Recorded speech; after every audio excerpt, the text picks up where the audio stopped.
everybody, welcome back to another video with Kat and DULOM about Raid Shadow Legends Explosion.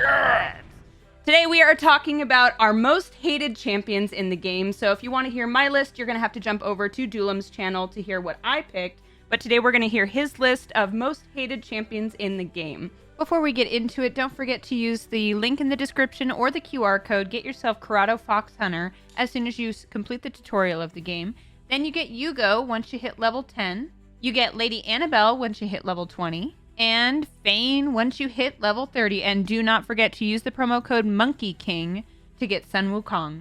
So basically, who are we going to talk about the whole time? Pretty much. Just one. Just you know the one. It's just that Armand. One barbarian. It's just Armand. Yeah, let's start with Armand. Start there? Why not? Let's start with this smug prick. Yeah, let's do it. Why not? Tell me. So Armand's a lovely individual, let me tell you.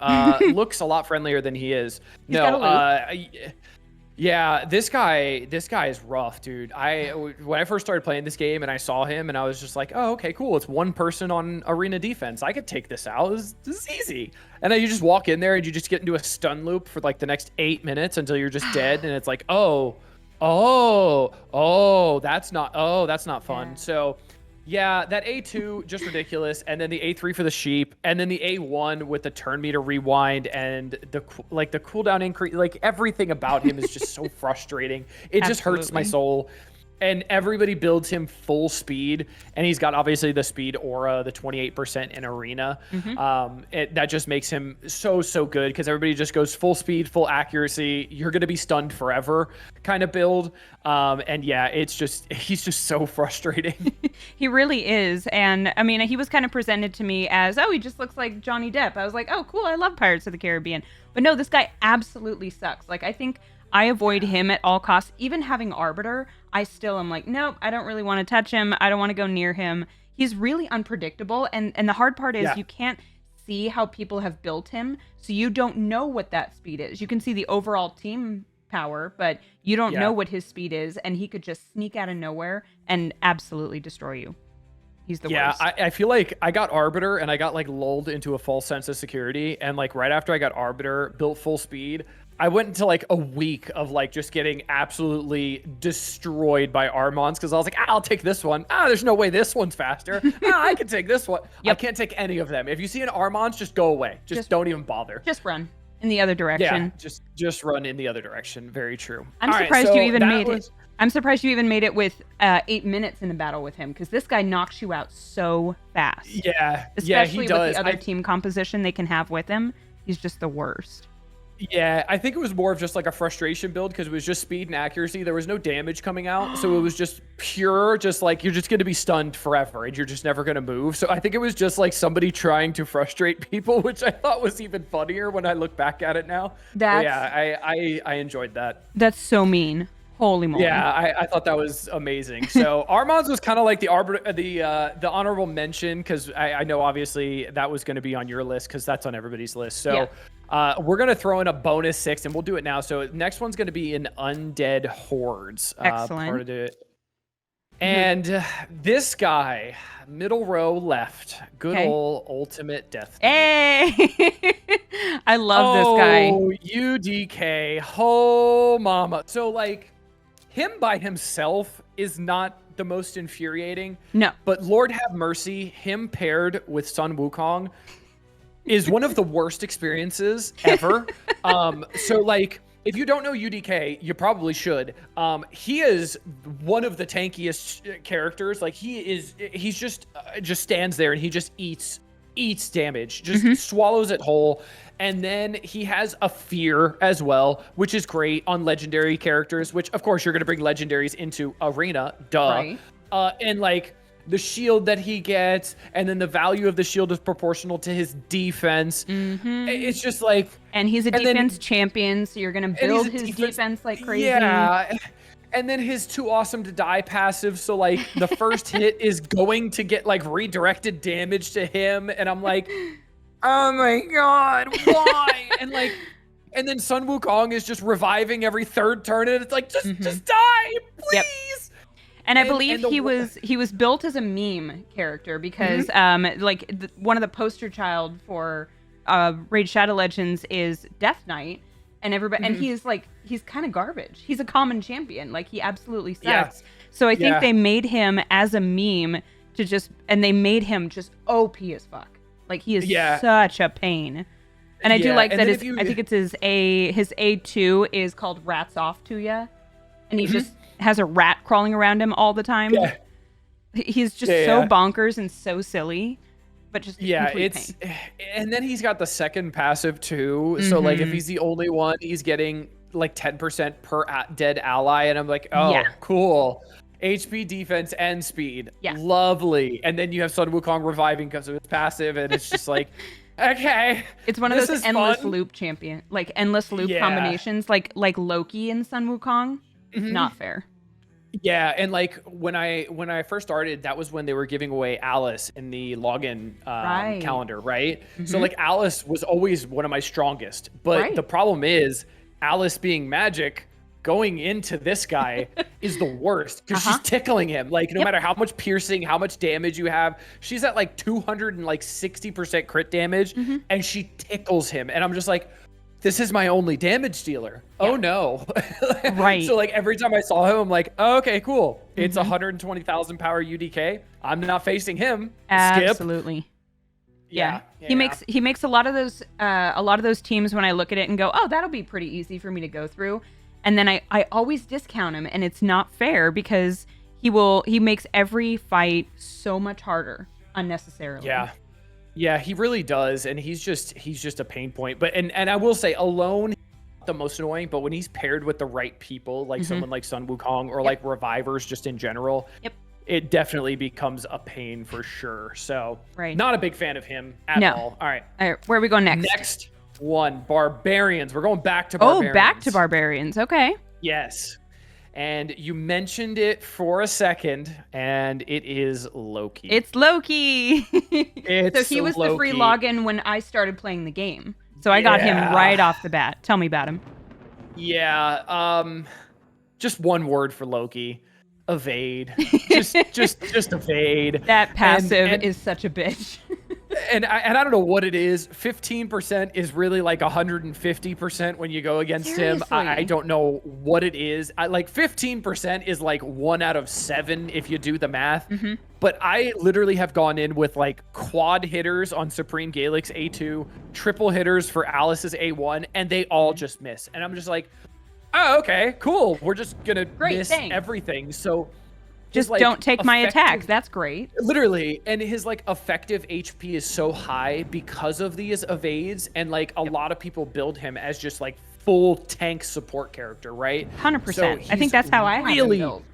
Yeah, like he's really, really good. And he's got some pretty insane controlling effects as well. Like stealing turn meter, potentially filling turn meter for allies. Also putting on like the block active skills as well for, I think it's 2 turns. Yeah, it is for 2 turns. And the block buffs debuff for 2 turns. Like absolutely insane. You got the veil, perfect veil. Like there's so much about him that is so infuriating. And that perfect veil increases his chance to evade by 30%. And then it goes to what, 30%? And then if he drops below 50, it's 100% chance to evade.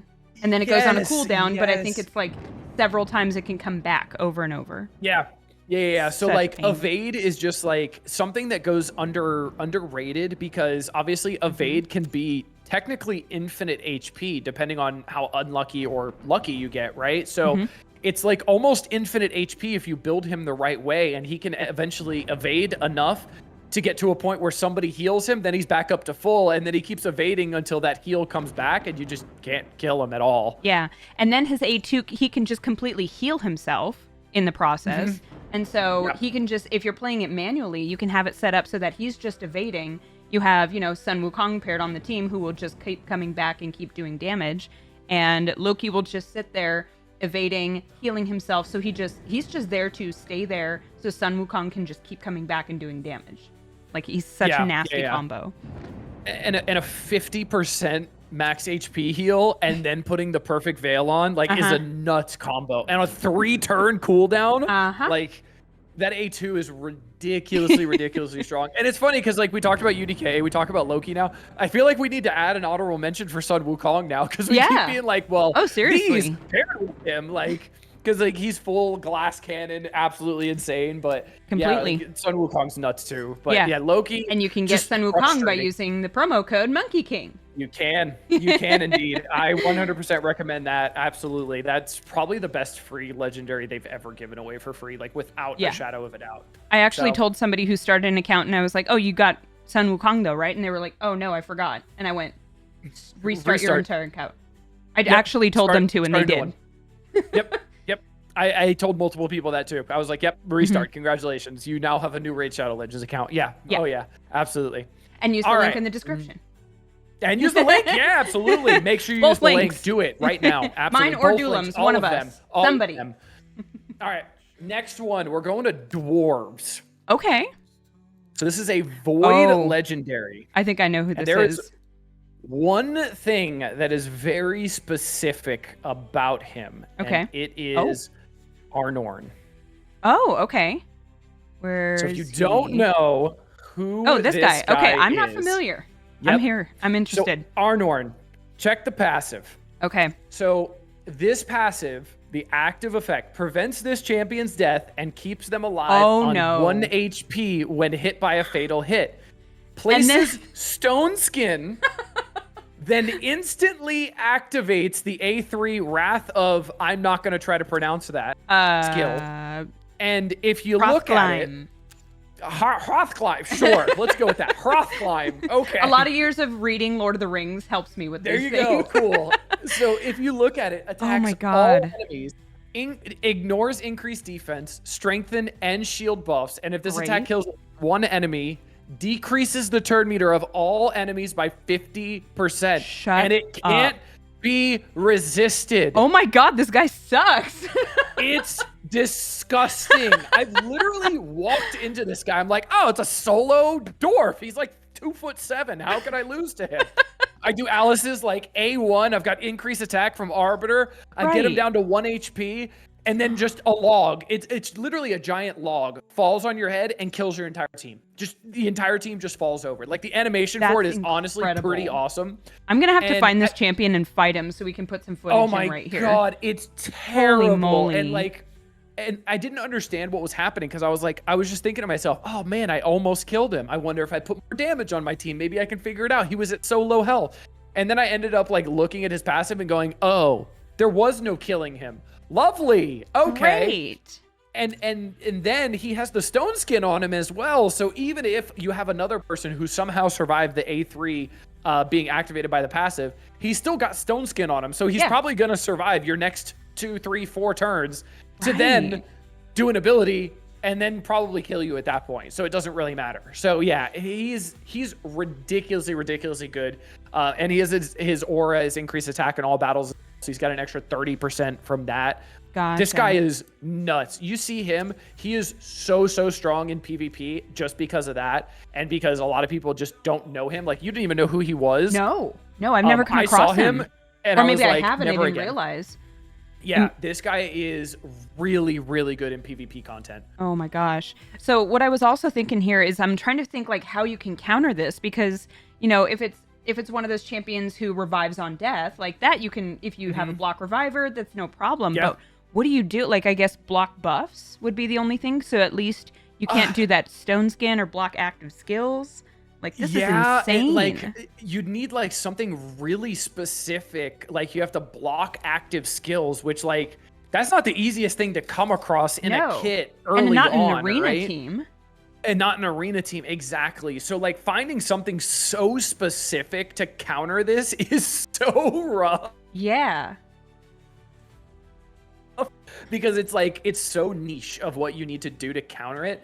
It's rough because this isn't like something like Tholen where the immune to damage buff is something that it would ignore, right? Because that's not what this is. It just stops at 1 HP. Right. Period, plain and simple. So there's like no getting around it. You essentially have to trigger it, survive, and then kill him again. Exactly. So like, yeah, it's not a fun time. Let me tell you, it's not a fun time at all. Is terrifying. Yeah. So if you guys see this icon in your arena, avoid him. That's the devil. Holy the devil moly. right there. Him and Armons. Those are the two devils right there. Truly. All right, now where? Next up, we're going to Night Revenant. Lovely. Okay. And we are actually staying here for 2 of them. Oh, are these for your last two? So my last 2. So first up, second to last row, we're going Hegemon. Oh, okay. He was a close. He almost made the list. This guy sucks. This is equally, I think, like out of the list we have, this is equally the most fun if you have him and the most frustrating if you don't champion like that I can think of in this game. Just because of his passive, Fateful Arrival. So he will go first. Period, plain and simple. It does not matter what speed you have on him. He is going to go first. And I love, I'm also seeing here that if you have more than one of him, they're just going to go in a row. Like all of them are going to go. Yeah, absolutely. Yeah. So unless you have like your own Hegemon that is faster than them, then your Hegemon will go first because that's how they break the speed tie. It's obviously it drops down to speed at that point. Right. But like, yeah, you have multiple Hegemons for whatever reason, just flexing on everybody having multiple Hegemons. Right. You just have like multiple AoE just rain down fires from the crippling cold. Yep. And even if somehow, for some reason, you survive, you've got a 50% decreased attack debuff for 2 turns. And then you've got a 50% chance of a block active skills debuff for 2 turns as well. So, like, even if you do survive, did you really survive, or are you just limping until he takes another turn and kills you? Or you just, your really champion's just going there going, kill me. Yeah, just exactly. Let me die. Exactly. And then, like, his A1 also putting out the 30% decreased speed as well for 2 turns. That gets buffed up to, I think, a 50 or 60% chance, I think. Yeah, or maybe like it's like 55. Yeah, I think 55. But with 60 with Sniper, obviously. So, like, decreased speed as well. But, like, that's just like one. That's like the little fuck you cherry on top. Is that A1? Pretty much, yeah. Yeah. So like the way people build him, they just build him full damage. Like there's no stats other than attack, crit rate, crit damage. That's it. Right. That's the only thing that needs to be there because he's going to go first. You don't even need to build speed. No, you don't need speed. He can literally be at his base speed of 96. He's like one of the only characters out of, if I can kill everybody on my first turn, which will be first, doesn't matter how slow I go on my second turn. Right. They're dead. Like, it's the best status effect. Exactly. Dead. So it doesn't matter. Dude, I mean, you know, having played the game, it is so nice to not have to build speed or accuracy on a champion because everybody needs speed and accuracy. Like, you run through that gear so quickly, and it's so hard to be building that up on other champions. So it's really nice when you have a passive where he just goes first, and that's it. Absolutely. And you don't have to worry, and you can just go ham on the attack and crit rate and crit damage. Yeah, especially if you could put like crit damage on his gauntlet so you can get like that 60% boost right there. Amazing right there. And then you get something like Savage that's like ignoring defense too. Yep. Awesome. Cool. And Beautiful. then his aura is also increased crit rate by 19%. So fabulous. He's also increasing his own crit rate because if he's alone, cool, he's just giving himself 19% crit rate as well. So like you don't even need to build 100% crit rate on him. So it's literally like cool. Crit damage 400%. Crit rate 81%. Don't care. Let the aura do the rest. Exactly. And speed 0. It just doesn't matter. This guy is so frustrating. Yeah. And 100%. I did say we were staying in the same faction in the same place. Okay. We're actually going to his brother. Oh. Calvalax. Oh. Okay. Oh, So he's got the stank going on. He does have the stank. He's got that stank aura on him. So he is actually the counter to Hegemon. Fun fact. Okay. Oh, so interesting. He does something with his passive Pestilence. So he's going to place poison debuffs on all enemies for 2 turns at the start of each round. So this will literally place, the second you walk into battle, poisons are on you immediately. Beautiful. Poisons are there. And then the problem is, if you're taking turns fast, those poisons are obviously detonating. And most of the time, you're just falling over. You just watch your team have 4 heart attacks and the fight's over. Like, it just doesn't matter. Oh, that's just not fair. It's so frustrating. Every time I see him, I'm just like, I walk into battle and I'm just like, haha, cool. Maybe I can survive. No, I can't. Never mind. I'm dead. No. Every time. Every single time. Wow. And he's even nasty. then, yeah. And even then, let's say if for whatever reason, Calvalax can go before your team and they have the poisons, you go to the A3, Storm of the Vitriol, he's attacking all enemies, and the damage is increasing according to the number of poison debuffs. Oh, wow. So it's based off of attack, enemy max HP, and the number of poisons on there. So That's incredible. even if you're somehow not going to not like killing yourself, literally, he's still going to delete you because it's based off of those poisons that his passive is putting on immediately. Wow. Which is absolutely, absolutely insane. And then his A2 also works off of that as well, the Corruption Locus. Yeah. Attacks one enemy, places an extra hit for each poison debuff on the target, up to 3 extra hits. So amazing. A quad hitter. So like that'd be great for Fire Knight. For Fire Knight, exactly. Yeah. So like pairing him with Balar of the Lost with like the poison sensitivity from Balar. Yeah. And then like Kale, who's pretty much everybody's starter champion, right? And like going back to back with that, having those poisons just set up is just absolutely disgusting. He's so painful to go against. He is nasty. I was also thinking I would pair him with pulled a legendary from Knight's Revenant named Theodore, the Savant. He places poison debuff and poison sensitivity, and he is just gnarly. And he also has this weird A3 where he'll activate all of the poison and HP burn debuffs and then extend them for another round. So you just get all of that damage for poison and HP burn, and then he keeps all of that poison and HP burn going.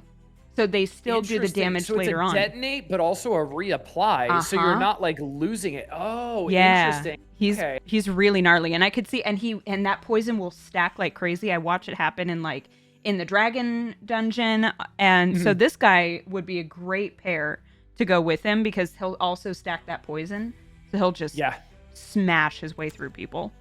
Yeah, that's kind of nuts, honestly. Yeah, that's really, really good. I was also Eleanorel, who's another pretty good legend. Oh, yeah. Who can detonate poisons. And I was like, Eleanorel, maybe Eleanorel pairing with Calvalax as well, because her A3 instantly activates all poison debuffs. But like, oh my God, to activate them and then reapply them is nuts. I didn't even know that was a thing. Oh, God, yeah, that guy's that great. Character now. That's he's one of he's at ones I was making fun of him. He was in a prison shard opening and he had like the stank aura. And I was like, oh, this stanky guy. I was like, I probably won't get him. And then I pulled him. And then he was a 5-star rating on Hell Hades. And I was like, who is this guy? And he's just, he's a doll. I'm obsessed with him. Amazing. I'm jealous. Now I got to look for him. Now I got to figure out how to get. Fantastic. All right. Anybody else? Is that all your guys? I think that's all. And we did the honorable mention for UDK. And then we also did the I guess a sideways honorable mention for Sun Wukong as well. Yeah, because of just the revive passive, because he's just such an annoyance. But yeah, those are the ones that come to mind. I'm curious if I'm sure we missed some, right? Like there's no way we didn't. Comment down below. Tell us who you hate and why. I mean, this came from a Reddit post that I saw that was like, who do you hate the most? And I mean, first one on there was Armand's. So I thought it'd be, absolutely. But there was a big variety in answers. So it's interesting what everybody picked up on. I thought we were for sure going to have a bunch of overlap, but I think we just had one. So did I. Yeah, we only had one, which was Armand's, which we already knew was going to be the... I think is everyone's most hated champion. Yeah. I was actually kind of surprised we had no overlap. As we were going through your list, I'm like, oh, okay. This is going to be great. This is great. Before we close out this video, don't forget, if you haven't already, click the link in the description or scan the QR code. Get Corrado Fox Hunter and Hugo and Fane and Lady Annabelle and use the promo code Monkey King and get Sun Wukong. So if you want to hear my list, head over to DULOM's channel so you can see the video there, and go subscribe to DULOM's channel if you haven't already. Thank you guys so much for being here, and we will see you in the next video.